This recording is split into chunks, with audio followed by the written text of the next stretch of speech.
Spaghetti westerns had begun well before Sergio Leone. Germans and so forth wrote westerns, even though none of them had ever been to the American West. There was a kind of a European tradition. And the Italians came along, and so they started making these pictures, often using slightly broken down American stars, or stars like Clint, who were on the rise. It was a very unpretentious, I guess is the polite way of putting it, genre. I mean, it was mainly made for Europe. And I think Leone's were really the first to make any kind of impact in the United States. They were looked on askance because they so violated the long American tradition of how Western stories were told. It was one of the things that Clint once said to me about it. It's what he liked about them. They were breaking all the rules. Leone is the only director of spaghetti westerns that made it in America. By the way, there were dozens. I produced a spaghetti western myself.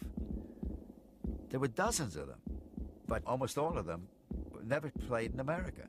Only Leone pictures, because he was artful. He was very, very clever in the making of his movies. He made them feel like real, important pictures by the way he shot it and the kind of characters he used. The westerns done by other directors at that time were cheap films. I was the one who started the Italian westerns, and my films were cheap too. The ones before Sergio Leone. So there was no outstanding western director better than Sergio Leone at that time, and even later, because the western genre was considered as something cheap, not worth doing it, while Sergio Leone loved them, and I loved the western.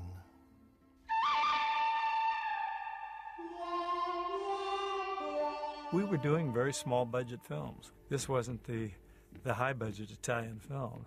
The first A Fistful of Dollars was a $200,000 film, and that maybe a few dollars more than that, if you pardon the pun. But they were very shoestring. They had German money in it, and Spanish money, and Italian money. And those three entities were constantly arguing with themselves about who would pay what. They'd always be arguing or reneging on the deal and walking off the set. I mean, it was a great experience to look back on, but at the time it was kind of funny. I mean, now it's very funny. I always thought at the time, this thing will either do really well or it won't do anything. Probably the latter. So I thought this thing's going to really bomb out, but I'm going to get a trip to Italy and Spain. I've never been to either place. If it did something, if the dice came up 7 or 11, I'd be it would be just a bonus deal. We must remember that he always had a name in all three of these pictures. The Man with No Name was actually a marketing concept that somebody at United Artists came up with when they decided to bring out these three pictures in relatively close order. But in this picture, he's Blondie.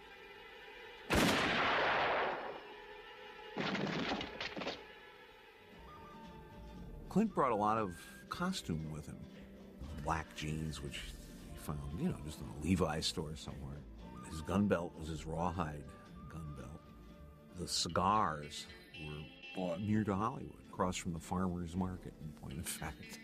He wasn't a smoker, but when he did have to smoke one, he said they had a really foul taste. He said, put you in the right mood for the character. And he brought that sheepskin jacket that he wears under the serape. The serape was Sergio's. I think he bought that in Spain on the location, actually. But the sheepskin coat, which he wears quite a bit in all three of them, was Clint's addition to the costumery of this movie.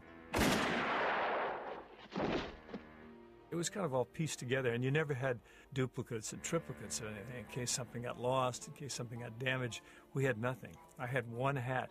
If I lost that hat, I was a goner. There was no way to match up to anything else. So what I did is I took my wardrobe home at night. I took it back to the hotel. I took the hat and the poncho, which we only have one of. I just kind of had to keep very, very careful track of everything, and that's about it.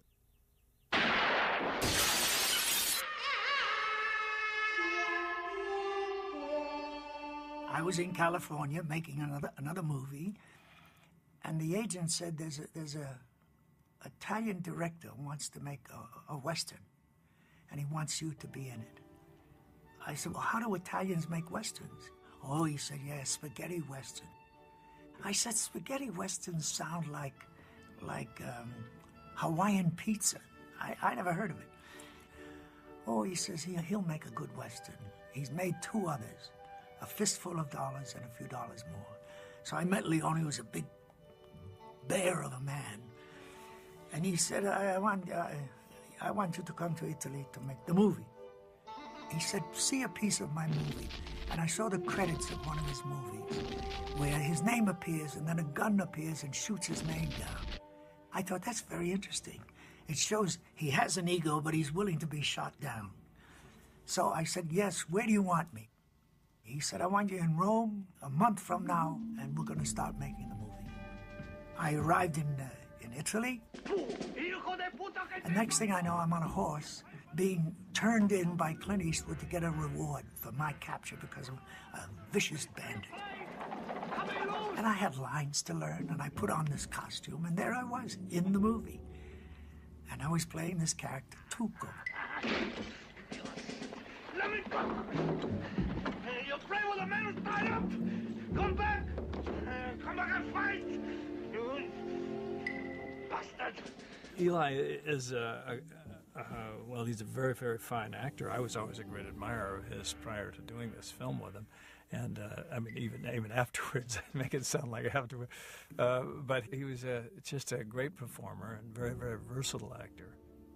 But he always had a tremendous amount of energy, and he just enjoyed himself immensely. He enjoyed building the character and putting it together with my character, which was much more on the stoic side. You know, I'd play my humor in more of a wry fashion. His was more outward. I thought we made a pretty good combination. You filthy bastard! Come here! I'll kill you! I'll kill you! Such ingratitude after all the times I've saved your life. Well, I enjoyed Clint because Clint didn't say much, but he had a great sense of observation and listening.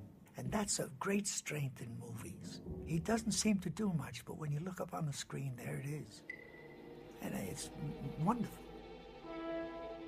We fly to Madrid, and we're going to shoot in the southern part of Spain in a place called Almeria.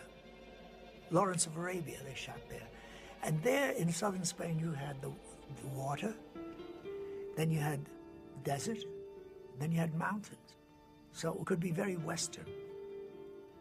We were the only people in town that spoke English. No concierge, no serenas, as they call them there, and we spoke English. You're just a small hotel. Everything was Italian, or Spanish, rather.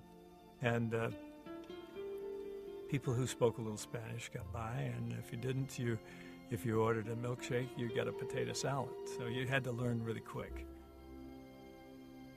Sergio didn't speak any English, and I didn't speak any Italian when I first went over there.